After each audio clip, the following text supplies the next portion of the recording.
ഞാനൊരു ആരോഗ്യ മേഖലയായിട്ട് ബന്ധപ്പെട്ട ഒരു വ്യക്തിയാണ്. നമ്മളിപ്പോൾ പലതരത്തിലുള്ള വികസനങ്ങളെക്കുറിച്ച് നിങ്ങൾ രണ്ടുപേരും കേന്ദ്രം ചെയ്ത വികസനങ്ങളെക്കുറിച്ച് തട്ടിപ്പറിക്കുന്ന രീതിയിൽ രണ്ടുപേരും ചർച്ച ചെയ്തു. എന്നാൽ ഒരു ഇന്ത്യൻ പൗരന് അല്ലെങ്കിൽ ഒരു കേരളീയന് ഏറ്റവും പ്രധാനപ്പെട്ട ഒന്നാണ് ആരോഗ്യ മേഖല. ഈ ആലപ്പുഴ ജില്ലയിൽ എറണാകുളം തൊട്ട് അങ്ങ് കായംകുളം വരെ നോക്കിക്കഴിഞ്ഞാൽ ഏത് തരത്തിൽ വികസനമുള്ള ഒരു ഹോസ്പിറ്റലാണ് ആലപ്പുഴ ജില്ലയിൽ സ്ഥിതി ചെയ്യുന്നത്? അതൊന്നാമത്തെ ചോദ്യം.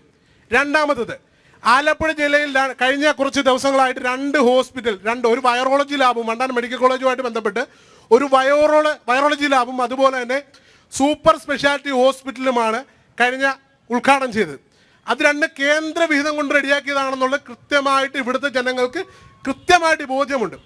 അതിൻ്റെ അകത്ത് കയറി സ്വന്തമായിട്ട് ഫ്ലെക്സ് ബോർഡുകൾ വെച്ച് ഇവിടുത്തെ സിറ്റിംഗ് MLA ആയിട്ടുള്ള H സലാമും AM ആരിഫും അടക്കമുള്ള ആളുകൾ ഫ്ലെക്സ് ബോർഡുകൾ വെച്ച് വികസനം ചെയ്യുന്നതല്ലാതെ ആലപ്പുഴ ജില്ലയ്ക്ക് വേണ്ടിയിട്ട്, ഇവിടുത്തെ ജനങ്ങൾക്ക് വേണ്ടിയിട്ട്, ആരോഗ്യ മേഖലയ്ക്ക് വേണ്ടിയിട്ട് ഒരു വികസനം ചെയ്തിട്ടില്ലെന്ന് കൃത്യമായിട്ടുള്ള ബോധ്യമുണ്ട് ജനങ്ങൾക്ക്. ചോദ്യം. അതുപോലെ തന്നെ മറ്റൊരു കാര്യം കൂടെ ഇവിടെ നമുക്ക് കാണാൻ സാധിക്കും. ഇവിടെ ഇരുമ്പ് പാലമുണ്ട്. കേന്ദ്ര സർക്കാരിന്റെ അമൃത സരോവർ പദ്ധതി പ്രകാരം നടപ്പിലാക്കിയ ഇരുമ്പ് പാലമാണ്. അവിടെ ഫ്ലെക്സ് ബോർഡുകൾ വെക്കാൻ വേണ്ടി മാത്രമാണ് ഇവിടുത്തെ ആരിഫ് MP അവിടെ വന്ന് നിന്നിട്ടുള്ളത്. ഇവിടെ ഏത് വിഹിതം കേന്ദ്രത്തിന്റെ, അതായത് MP ഫണ്ട് വിഹിതം ഉപയോഗിച്ച് ആലപ്പുഴ ജില്ലയിൽ നടപ്പിലാക്കിയ ഏത് വികസനമാണ് ഇവിടുത്തെ ആരിഫ് MPക്ക് ചൂണ്ടിക്കാണിക്കാനുള്ളത് ഇവിടുത്തെ ജനങ്ങളുടെ മുന്നിൽ?